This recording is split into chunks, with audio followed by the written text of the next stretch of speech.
Nous sommes dans le livre du prophète Malachie. Où se trouve ce livre? C'est le dernier livre de l'Ancien Testament, juste avant l'évangile de Matthieu. Donc nous continuons cette série, nous arrivons au chapitre 2, verset 17, jusqu'au chapitre 3, verset 5. Mais avant de lire, je vais juste vous faire un petit rappel du contexte. Donc Malachie, c'est donc le dernier livre prophétique de l'Ancien Testament, comme je l'ai dit.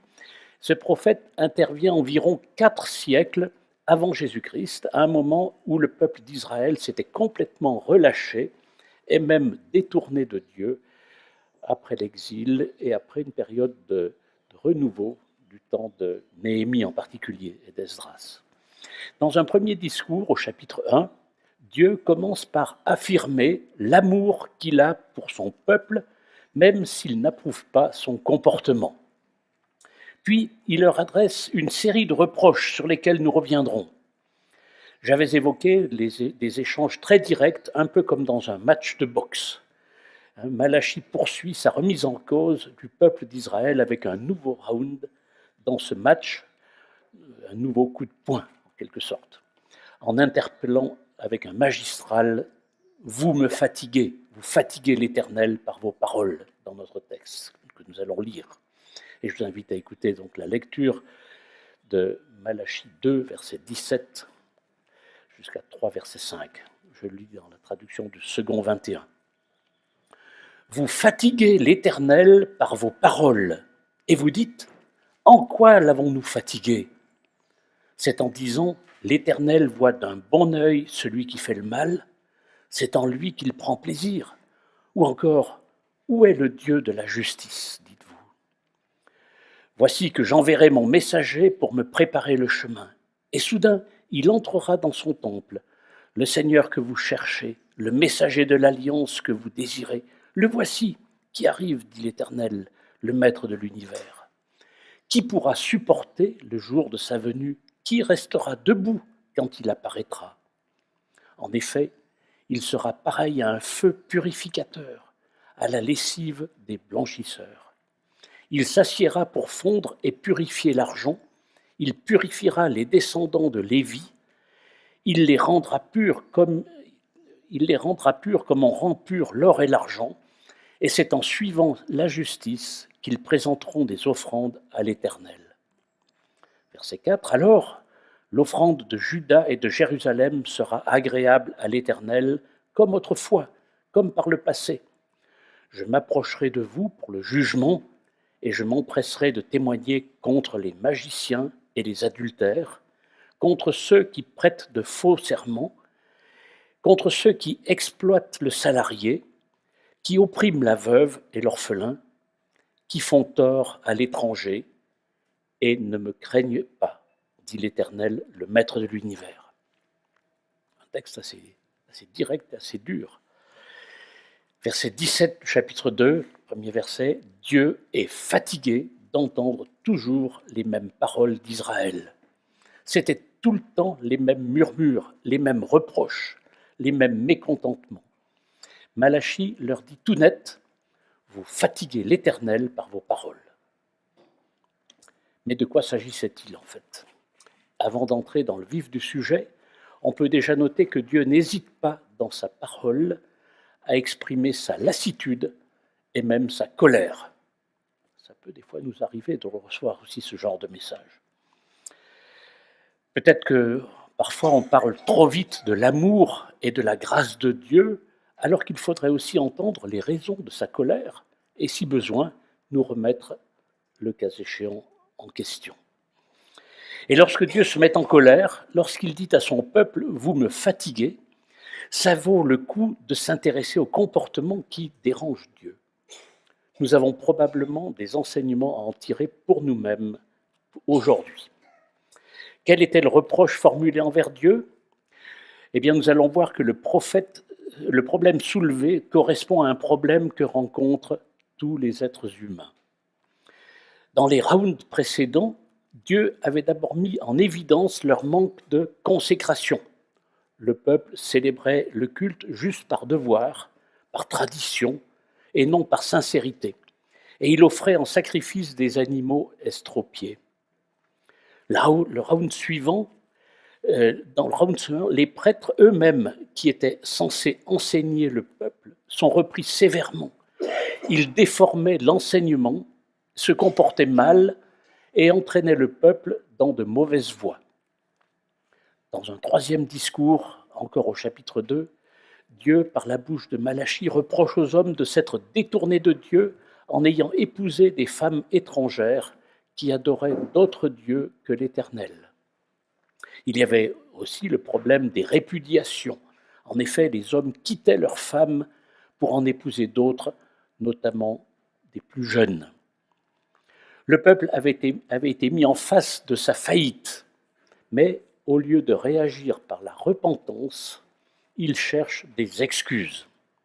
Et leur stratégie de défense consiste à accuser Dieu. Nous n'avons pas été fidèles à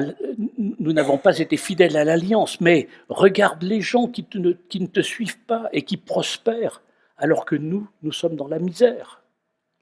Il reproche à Dieu de ne pas punir le mal, en suggérant même que Dieu confond le bien et le mal. Et il dit au verset 17, la première partie du verset 17, Dieu prend plaisir envers ceux qui font le mal. De manière un peu sarcastique, il se demande même si Dieu est capable d'être juste vis-à-vis des méchants. Au travers de cette question qu'il pose, où est le Dieu de justice? Où est le Dieu de la justice? Dernière partie du verset 17. Le peuple réagit face à l'injustice en levant le poing vers Dieu. Ils cherchent un coupable extérieur à eux-mêmes, alors que le responsable du mal, c'est précisément l'être humain lui-même, c'est nous. Et cela remonte à Adam. Et qu'on le veuille ou non, nous sommes associés à la faute d'Adam et à ses conséquences. Vous pouvez relire les 3 premiers chapitres de la Genèse pour bien comprendre cela et vous en convaincre. À la création, Adam avait tout pour être heureux, mais il a fait un autre choix que celui voulu par Dieu.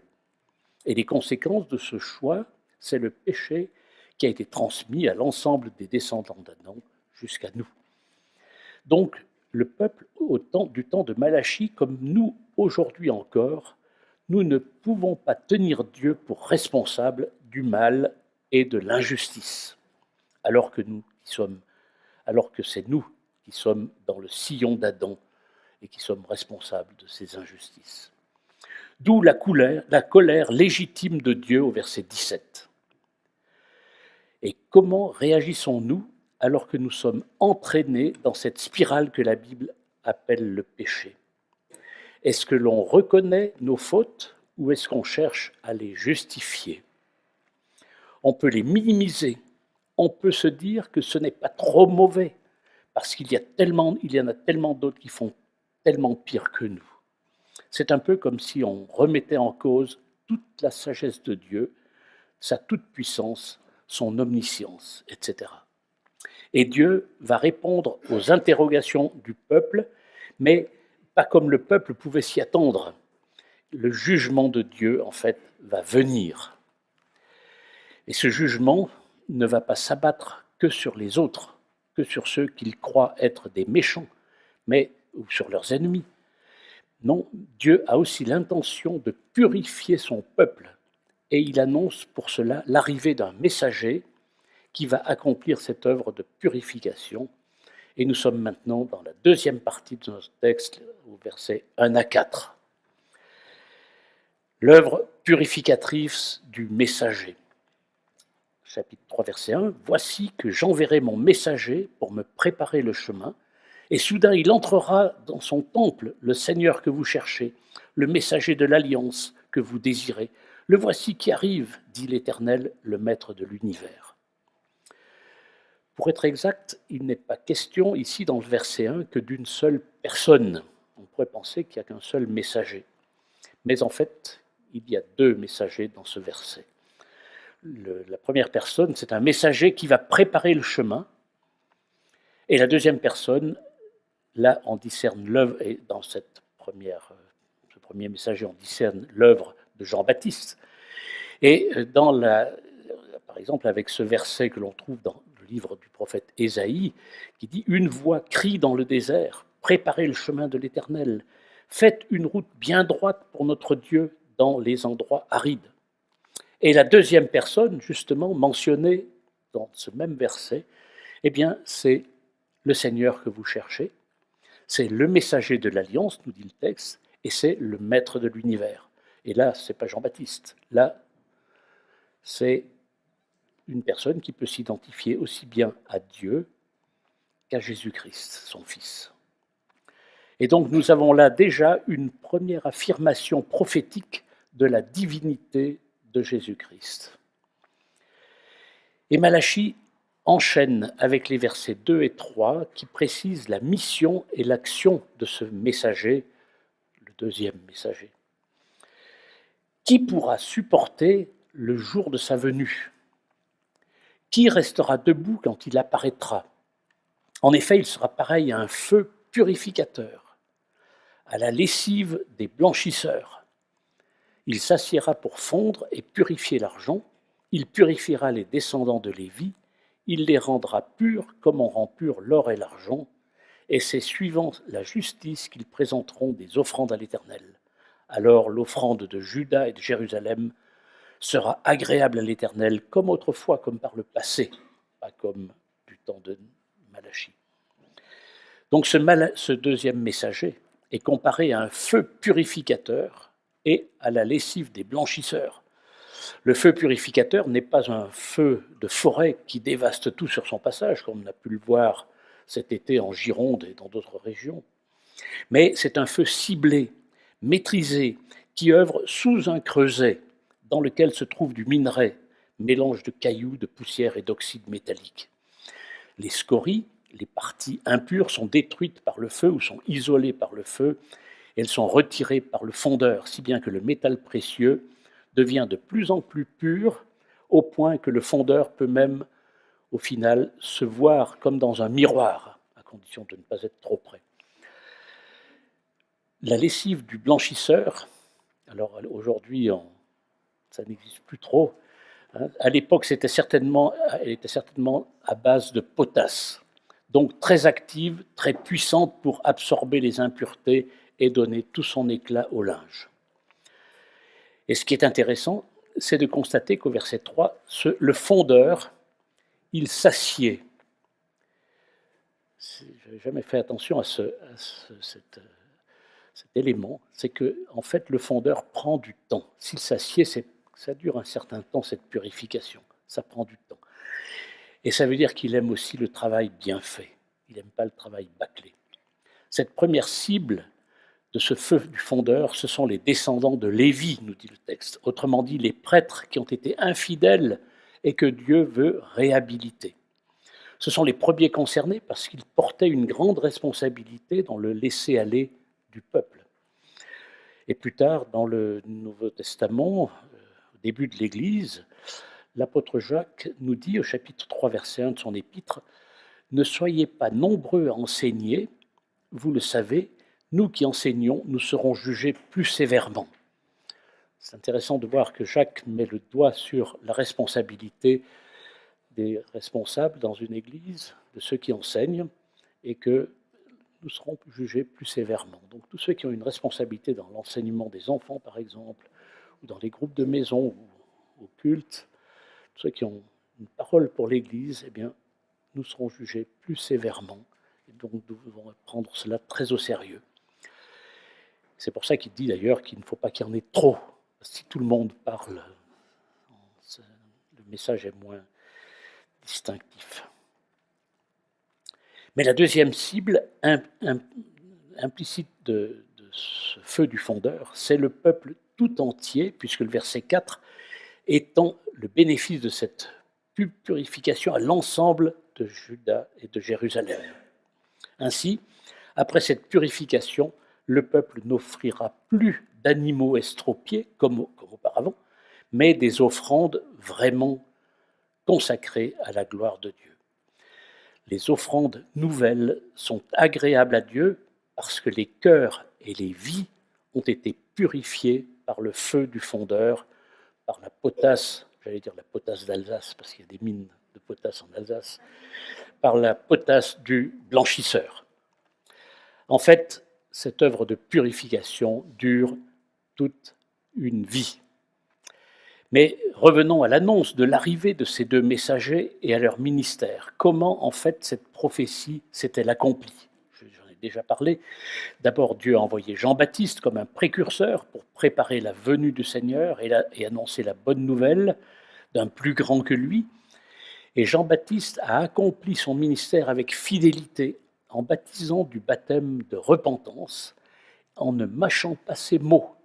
Par exemple, lorsque des pharisiens et des sadducéens veulent se faire baptiser, parce qu'il y en a eu qui ont voulu se faire baptiser, eh bien, Jean-Baptiste, en Matthieu 3, verset 7, il leur dit, beaucoup de pharisiens et de sadducéens venaient se faire baptiser par lui, et il leur dit, espèce de vipère, qui vous a enseigné à fuir la colère de Dieu qui va se manifester?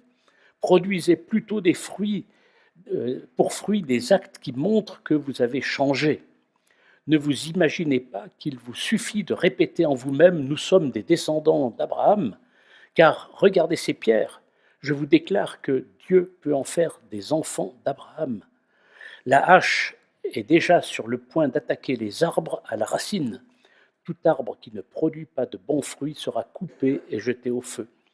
Moi, je vous baptise dans l'eau en signe d'un profond changement, mais quelqu'un qui vient après moi, il est bien plus puissant que moi, et je ne suis même pas digne de lui enlever les sandales. C'est lui qui vous baptisera dans le Saint-Esprit et le feu. Il tient en main sa pelle à vanner. Il va nettoyer son aire de battage et amasser le blé dans son grenier. Quant à la balle, c'est-à-dire les enveloppes des grains, il la brûlera dans un feu qui ne s'éteindra pas. Jean-Baptiste parle de repentance, de changement de vie dans le cadre des baptêmes qu'il pratiquait. Mais déjà, il annonce qu'avec Jésus-Christ, le baptême s'effectuera dans le Saint-Esprit et dans le feu. Jésus est venu dans le monde pour accomplir cette œuvre de purification annoncée par Malachie. Et Malachie, dans son argumentation, parle d'une alliance qui peut être comprise en se basant sur d'autres textes prophétiques, par exemple dans Jérémie 31, verset 31, comme une nouvelle alliance. En Jésus-Christ, c'est une nouvelle alliance. Et le Nouveau Testament confirme tout cela, par exemple dans l'Épître aux Hébreux, chapitre 9, versets 14 et 15, écoutez bien, « Mais Christ s'est offert lui-même à Dieu sous la conduite de l'Esprit éternel, comme une victime sans défaut.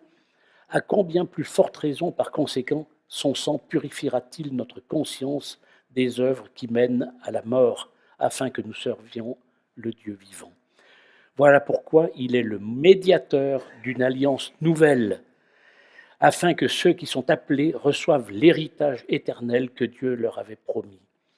Car une mort est intervenue pour libérer de leur culpabilité les hommes qui avaient péché sous la première alliance. Nous sommes émerveillés, enfin en tout cas, quand j'ai préparé cette prédication, par la cohérence et la continuité de la révélation biblique dans l'Ancien Testament et puis dans le Nouveau Testament. C'est vraiment, on ne peut pas imaginer que ce soit le fruit du hasard, toute cette logique qui est annoncée dans l'Ancien Testament, qui est réalisée avec Christ dans le Nouveau Testament, et tout ça qui nous est décrit dans la parole de Dieu, c'est vraiment époustouflant. Et le but de Dieu, c'est vraiment de nous offrir, de vous offrir à chacun, cet héritage éternel qu'il avait promis à son peuple dans l'Ancien Testament, en l'élargissant à tous les hommes, juifs et non-juifs, dont nous sommes. Donc, à chacun de nous.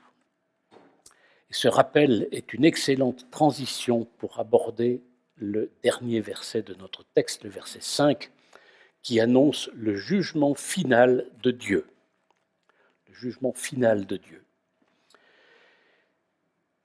« Je m'approcherai de vous pour le jugement, dit Dieu, et je m'empresserai de témoigner contre les magiciens, les adultères, contre ceux qui prêtent de faux serments, contre ceux qui exploitent le salarié, qui oppriment la veuve et l'orphelin, qui font tort à l'étranger et qui ne me craignent pas, dit l'Éternel, le Maître de l'univers. » C'est le maître de l'univers qui parle, ce n'est pas un petit prophète ou un être humain.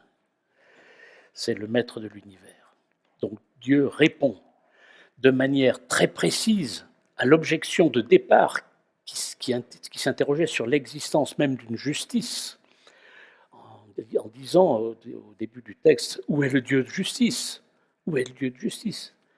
Dieu répond de manière très claire, très précise dans ce verset. Il dit littéralement qu'il va s'empresser de témoigner contre ceux qui pêchent et qui ne le craignent pas. Voilà la justice de Dieu. Elle est à venir et immédiate quand elle arrivera. Jésus, dans sa mission de messager d'une alliance nouvelle, est venu offrir aux hommes le chemin du salut, le chemin de l'héritage éternel évoqué par l'Épître aux Hébreux que nous avons lu. Chacun est placé devant un choix. Ici, vous qui êtes devant moi, vous qui nous écoutez, eh bien, vous êtes placés devant un choix. Soit accepter cet héritage qui est offert, soit alors continuer à ne pas craindre Dieu en continuant à vivre et à se complaire dans le péché, comme les magiciens, c'est le texte qui parle, les magiciens, les adultères, les menteurs, ceux qui exploitent le salarié, ceux qui oppriment la veuve et l'orphelin, et on pourrait compléter la liste, vous le comprenez, c'est autrement dit tous ceux qui sont pécheurs et qui vivent sans connaître ou sans mettre en pratique la volonté de Dieu. Dieu offre ce choix, il vous offre à chacun aujourd'hui ce choix. Il ne contraint pas à accepter la voie du salut. On ne voit pas dans la parole une contrainte pour accepter le salut en Jésus-Christ. Il y a des encouragements à le faire, nombreux, certes, mais il n'y a pas d'obligation. C'est d'ailleurs une anecdote au passage, c'est qu'on dit souvent que s'il y a obligation d'aimer quelqu'un, il ne peut pas y avoir d'amour. Je ne peux pas aimer quelqu'un si je suis obligé. L'amour doit être un choix volontaire, sinon ça ne mérite pas le mot amour. Et là, c'est pareil avec Dieu. Dieu nous offre le salut par amour, mais il ne nous oblige pas. Nous sommes libres de refuser cette offre de salut. Donc Dieu offre ce choix, mais il ne contraint pas à accepter la voie du salut, et ceux qui se complaisent dans le péché le font volontairement et consciemment. Ils ne pourront pas dire un jour « je ne savais pas ». Et c'est à nous de leur annoncer la grâce de Dieu qui est disponible gratuitement. C'est à nous aussi de ne pas masquer l'information sur les conséquences du jugement de Dieu, du jugement dernier.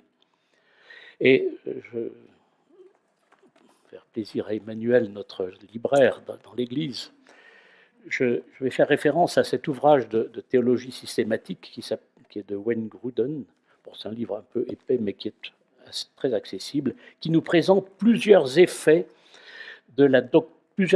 positifs de la doctrine du jugement dernier sur notre vie personnelle. Chaque argument se fonde sur différents textes bibliques. Alors, je vais lire, je vais recopier l'essentiel là. Premièrement, la doctrine du jugement dernier répond à notre besoin de justice. S'il n'y a pas de jugement, il n'y a pas de justice. Si, pour les limitations de vitesse, vous n'avez pas quelque part un radar et une amende qui tombe quand vous dépassez, vous n'allez pas respecter. Donc le fait qu'il y aura un jugement dernier nous assure qu'au bout du compte, l'univers que Dieu a créé est juste. Car Dieu est maître de tout, il tient des comptes précis et rend un juste jugement. Et vous voyez qu'il intervient dans tous les domaines. Les magiciens, ceux qui travaillent dans le domaine occulte, les adultères, les infidélités, comme on a vu déjà dans la prédication précédente, les menteurs, ceux qui exploitent le salarié. Bon, avec les grèves, on entend souvent parler d'injustice, etc. Mais bon, il y a des situations où il y a de l'exploitation des salariés, en France comme partout dans le monde.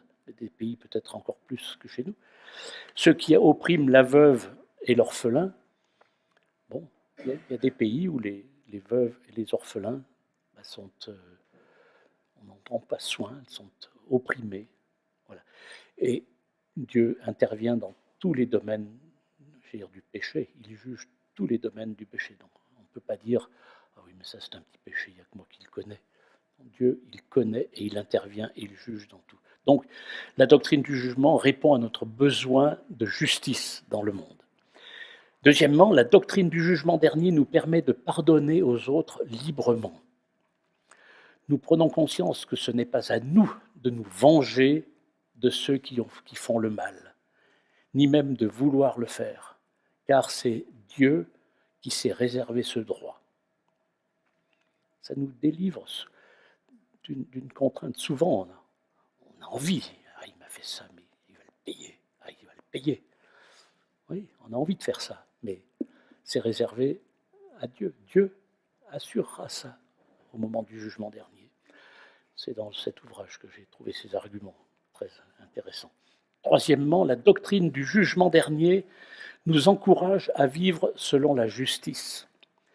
Pour les croyants, le jugement dernier est un encouragement à la fidélité et aux bonnes œuvres, non comme un moyen d'obtenir le pardon des péchés, mais comme un moyen d'obtenir une plus grande récompense éternelle dont parle la Bible. Et donc c'est un encouragement à vivre selon la justice. Et le quatrième point, qui est pour moi celui qui m'a le plus touché, c'est que les décisions que les gens prennent ici-bas affecteront leur destinée pour l'éternité. Les décisions concernant le salut prises sur la terre, elles engagent toute l'éternité. Et il est normal que notre cœur soit touché, que notre bouche se fasse l'écho de l'appel que Dieu adresse par Ézéchiel. Ézéchiel, dans notre livre prophétique, chapitre 33, verset 11, nous dit « Détournez-vous, détournez-vous de votre mauvaise conduite. Pourquoi devriez-vous mourir, gens d'Israël ?» Et on peut rajouter gens de Morée, Loin et Orvan, dans le sud Seine-et-Marne, mais également dans le restant du monde. Oui, ce dernier verset de notre texte de Malachie, qui annonce le jugement dernier de Dieu, a donc pour nous deux finalités. Pour ceux qui n'ont pas encore répondu positivement à Christ, à l'appel de Dieu à la repentance, cela les place devant leur situation de mort éternelle à l'issue du jugement dernier. Ce n'est pas une menace, c'est une réalité. Il ne faut pas la masquer. Pour nous, les croyants qui avons accepté le salut en Jésus-Christ, eh bien, cela doit nous aider à pardonner aux autres plus librement. Cela doit nous encourager à vivre dans la fidélité au Seigneur et dans la pratique de bonnes œuvres. Et cela doit nous encourager à annoncer la bonne nouvelle du salut en Jésus-Christ sans occulter la mauvaise nouvelle de la mort éternelle pour ceux qui ne veulent pas se convertir à Jésus-Christ. C'est toujours plus facile d'annoncer aux autres une bonne nouvelle, de dire le Seigneur est bon, le Seigneur est amour, le Seigneur... Oui, c'est très bien, et il faut le dire. Mais il ne faut pas masquer que le Seigneur aussi sera celui qui nous jugera au final. Que Dieu nous aide dans notre vie chrétienne, dans notre zèle pour l'annonce de l'Évangile et aussi pour l'annonce du jugement dernier. Prions. Seigneur, on veut te bénir pour la richesse de ta parole, pour sa clarté, pour sa cohérence, pour sa cohésion. Et nous sommes vraiment encouragés par ces messages de Malachie, par ces paroles qui nous confortent dans notre choix de marcher avec toi. Merci Seigneur, parce que tu as tout prévu pour notre salut. Tu as envoyé un premier messager pour préparer la venue de Jésus, et ensuite tu as envoyé Jésus-Christ, ton Fils, par qui nous sommes réellement sauvés, Seigneur. Et on veut te dire un grand merci. Que tu nous aides à concrétiser dans notre vie de tous les jours ces réalités que nous avons en Jésus-Christ, ces réalités d'une vie pardonnée, d'une vie où nous sommes vraiment encouragés à pratiquer de bonnes œuvres et à aller de l'avant avec toi. Que tu bénisses, Seigneur, chaque personne ici présente, chaque famille représentée. que chacun soit vraiment conscient de ses responsabilités, soit pour t'accepter si ce n'est pas encore fait, soit pour marcher plus fidèlement avec toi si la personne t'a accepté. C'est au nom de Christ que je te prie. Amen.